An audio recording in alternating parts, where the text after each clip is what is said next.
बिस्मिल्लाहिर्रहमानिर्रहीम अस्सलाम वालेकुम। आप पाकिस्तान डेली न्यूज़ देख रहे हो। मेरा नाम है अब्दुर्रहमान नाज़िन। आज 29 फरवरी है। अब तक का सबसे बड़ा इंकशाफ जी हो चुका है।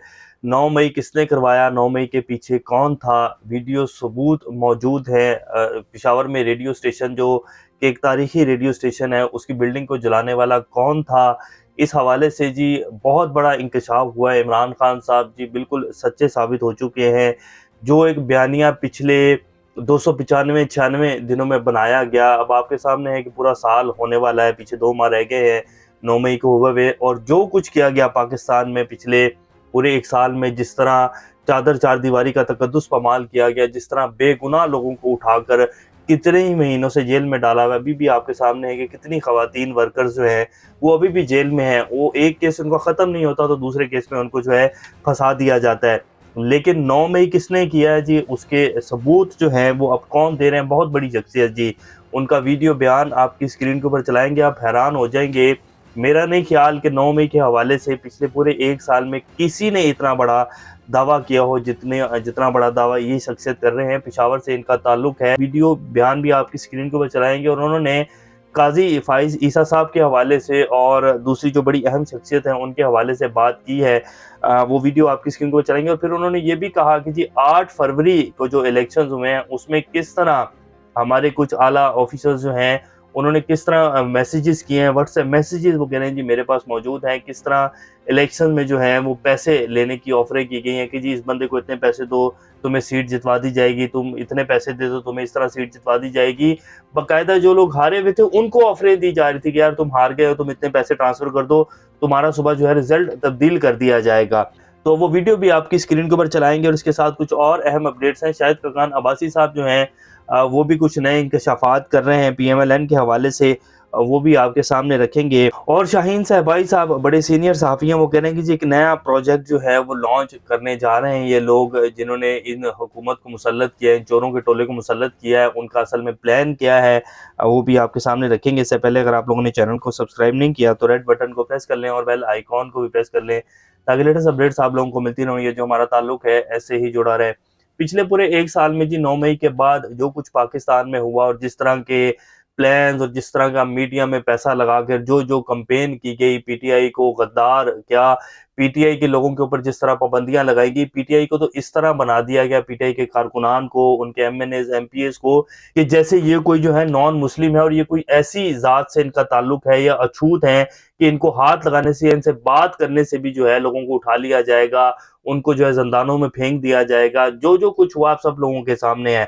अबाद फारूक की फैमिली के साथ क्या हुआ, बिल्कुल बेरहम जो है वो जुल्म किया गया। और मेरा नहीं ख्याल कि पाकिस्तान की तारीख में जो है इतना जुल्म कभी किया गया हो जितना 9 मई के बाद जो है पाकिस्तान में किया गया। और अगर सबूत की बात की जाती है तो जैसे मैंने आप लोगों के सामने भी पहले भी एक दफ़ा क्लिप चलाया था मेहर बुखारी का, जिसमें डॉक्टर अनूस जो कि एसएसपी हैं लाहौर में, जो कि सारे इस प्रोसेस को देख रही हैं, 9 मई के मुकदमात जो हैं उन्हीं की ज़ेरे निगरानी चल रहे हैं, वही सारे मुकदमात की जो है तफ्तीश कर रही हैं। तो जब उन्होंने इंटरव्यू दिया मेहर अब्बासी को, तो उन्होंने जो सवालात किए उनके पास जवाबात ही नहीं थे उन सवालात के।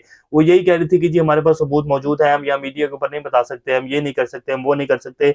लेकिन अभी तक पाकिस्तान के किसी भी प्लेटफॉर्म के ऊपर कोई ऐसा सबूत जो है वो नहीं दिखाया गया, कोई ऐसी सीसीटीवी फुटेज नहीं दिखाई गई जिसमें बाकायदा जो लोग तोड़ रहे थे, जिनके पास डंडे थे बाकायदा, पुलिस के डंडे थे, और कुछ लोग जो पता लग रहा था कि ये प्रोफेशनल लोग हैं, ये कोई आम ताम बंदे, उन्होंने बाकायदा मुंह जो है अपने कवर किए हुए थे। तो उन लोगों के हवाले से कोई चीज़ जो है अभी तक सामने नहीं आई, कोई डिटेल्स अभी तक सामने नहीं आई। तो वो भी जो है जब मेहर अब्बासी ने उनसे सवालात किए तो उनके पास भी कुछ नहीं था, सिवाय ये कहने के कि जी हम बताएँगे, वक़्त आने पर बताएँगे, इन्वेस्टिगेशन चल रही हैं, हमारे पास मौजूद हैं सीसीटीवी फुटेजेस।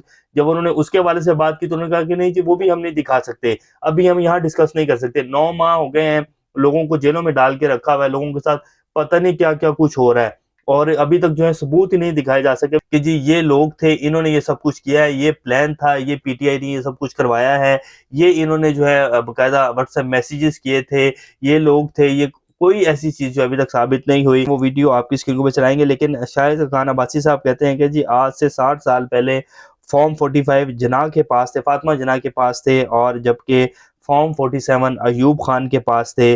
तो जब से जो है उसके बाद से आज भी 10 साल हो गए पाकिस्तान को, अभी भी फॉर्म 47 जो है वो किसके पास है, कौन फॉर्म 47 को लेकर जो है हुकूमत बनवा रहा है, किसके ईमा के ऊपर ये सब कुछ हो रहा है पाकिस्तान। फिर उन्होंने ये भी कहा कि पीएमएलएन को छोड़ना इसी वजह से ही था कि पीएमएलएन जो है वो अब सिर्फ इक़्तिदार की सियासत कर रही है। उसे बिल्कुल नहीं नज़र आ रहा कि ये क्या हम कर रहे हैं, किस हद तक हम जा रहे हैं, किस हद तक हम, बिल्कुल उनका कहने का मतलब था कि गिर चुके हैं, कि हम अब और कितना जो है इस कुर्सी के लिए, इस ताकत के लिए मज़ीद गिरेंगे, कि जो है हम हर हद को पार करते जा रहे हैं। तो इस तरह की सियासत से तो मैंने कभी भी जो है वो ना की थी, और ना ही ये मैं सोच कर आया था कि मैं इस तरह की गिरी हुई सियासत जो है कभी करूँगा।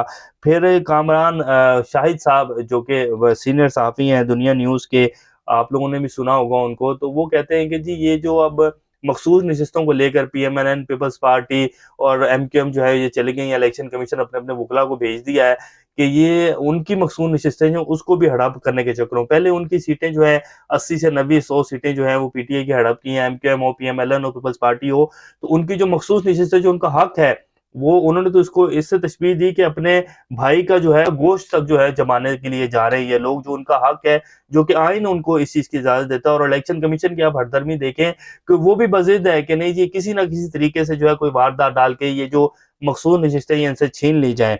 तो ये सूरत-ए-हाल बनी हुई है, लेकिन जी ये ऐसे चलेगा नहीं। ये फिर जो शाहीन शहबाज़ी साहब कहते हैं, वो वीडियो आपकी स्क्रीन के ऊपर लास्ट में चलाएँगे कि क्या है, शाहीन शहबाज़ी साहब कहते हैं कि जी ये जो इस टाइम पाकिस्तान में हो रहा है, और अब ये दरअसल ये जो एक्सटेंशंस के मसाइल हैं ना पाकिस्तान में जी, हर 3 साल बाद एक्सटेंशन होती है। फिर जो हमारे एक बड़ा ओहदा है, इसके अलावा भी एक ओहदा है चीफ जस्टिस साहब को ही आप देख लें कि 1 साल के बाद जो है वो रिटायर हो जाते हैं, 12 माह हैं in chief justice Qazi Faiz ईसा साहब के। तो उन्होंने आखिर इतनी खिदमात सरअंजाम दी हैं और इतने अच्छे-अच्छे फैसले दिए हैं, तो वो भी यही चाह रहे हैं कि उनको भी कोई ऐसा निज़ाम बनाया जाए, उनके लिए भी कोई ख़ास जो है वो कानून में तरमीम की जाए कि वो भी जो है अगले 3-4 साल के लिए चीफ जस्टिस के ओहदे के ऊपर फ़ाइज़ हो सकें। तो ये सारी प्लानिंग वो चल रही है, और इसी तरह जो एक और बड़े ओहदे की प्लानिंग है, जैसे कि पहले जनरल बाजवा साहब ने भी एक्सटेंशन ली, इसी तरह हमारे पहले भी आर्मी चीफ जो है वो एक्सटेंशन लेते रहे हैं। तो यही प्लानिंग है, और जो भी नए आने वाले आर्मी चीफ होते हैं वो चाहते हैं कि मैं कम से कम एक दफ़ा तो एक्सटेंशन लेकर आगे अपनी जो ज़िम्मेदारियाँ हैं उनको निभाऊँ। तो ये शाहीन शहबाज़ी साहब जो हैं वो कहते हैं कि जी ये उसके ऊपर जो है किया जा रहा है सब कुछ। और फिर अमेरिका में जो इलेक्शंस होने जा रहे हैं उनको भी देखते हुए जो है अभी सारी चीज़ें जो है उनको रोका हुआ है, और ये देखा जा रहा है कि जी अगर तो ट्रंप की हुकूमत आ गई, जो कि इमरान खान की हिमायत याफ्ता हुकूमत है, और ट्रंप और जो अमेरिका में एक जंग चल रही है वो भी यही जंग है, एस्टेब्लिशमेंट की और सिविल सुपरमेसी की जंग है। तो अगर ट्रंप की हुकूमत आ गई तो फिर जो है मूड को तब्दील किया जाएगा, या पॉलिसी में कुछ चेंजिंग्स लाई जाएंगी, तो बाहर का मूड देखकर जो है फिर फैसले लिए जाएंगे। तो अभी पर ये हुकूमत जो है इसको मुसल्लत करना ही करना है, जो मर्जी हो जाए, पाकिस्तान तबाह हो जाए, अल्लाह ना करे, अल्लाह ना करे। लेकिन जो सूरत-ए-हाल है वो सब लोगों के सामने है कि किसी चीज़ को नहीं देखा जा रहा, सिर्फ़ इन लोगों को मुसल्लत करना मकसद है।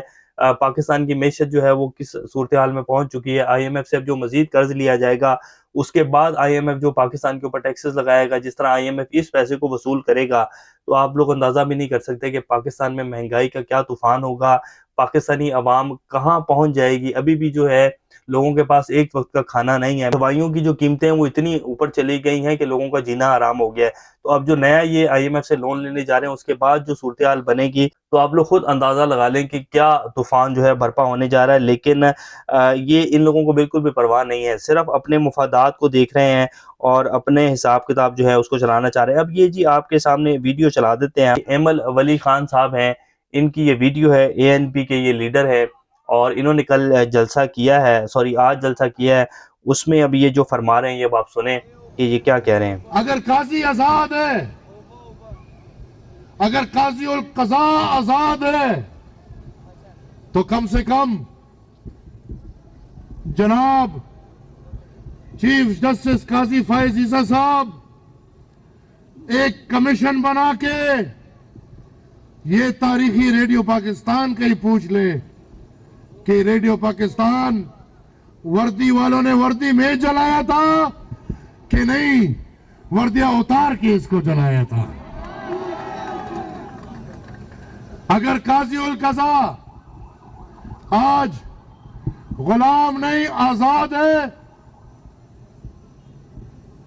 तो वो पाकिस्तान के करोड़ों आवाम की आवाज जो गूंगो बहरों को भी सुनाई दे रहा है, जो पुख्तनख्वा, बलूचिस्तान, सिंध, पंजाब, हर शहर में, हर जिले में, हर सूबे में लोग अपने मैंडेट के लिए एहतजाज कर रहे हैं।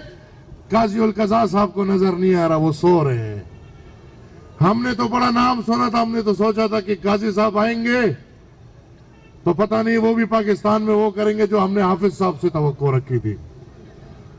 लेकिन हाफिज साहब के होते हुए जो गंद हुआ, अगर ये गंद काजी साहब ने भी कर लिया तो फिर तो पाकिस्तान का खुदा ही हाफिज है। मैं मुतालबा करता हूं काजी साहब से कि कमीशन बनाए, तहकीकाती कमीशन बनाए। अगर और लोग डरते हैं, अगर और लोग कांपते हैं, तो अल्हम्दुलिल्लाह अवामी नेशनल पार्टी वाले नहीं डरते। आप तहकीकाती कमीशन बनाए, मैं आपके पास एक नहीं, दो नहीं, तीन नहीं, 50 बंदे लेकर आऊंगा जिससे कर्नेलों ने पैसों की फरमाइश की है। तो ये जिस सूरत हाल है अपना संघर्ष आपके सामने वो मैसेजेस पेश करूंगा जिस मैसेजेस में कर्नेलों ने आंखों पे पट्टियां बांध के बाकायदा मैसेज में लिखा है कि फलाने को इतने पैसे दो,